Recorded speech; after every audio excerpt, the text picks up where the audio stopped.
Wagyu short ribs. Look at that marbling.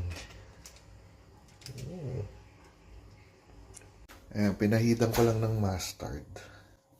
Tapos lagyan natin itong man rub na to. Man rub. Ayan, may rub na. Ayan. Lipat ko lang dito yung rub. Tapos balot ko na. Sabayan natin ng pork ribs. So, ganun din. Lagyan ko mustard. At saka yung rub. Finished product.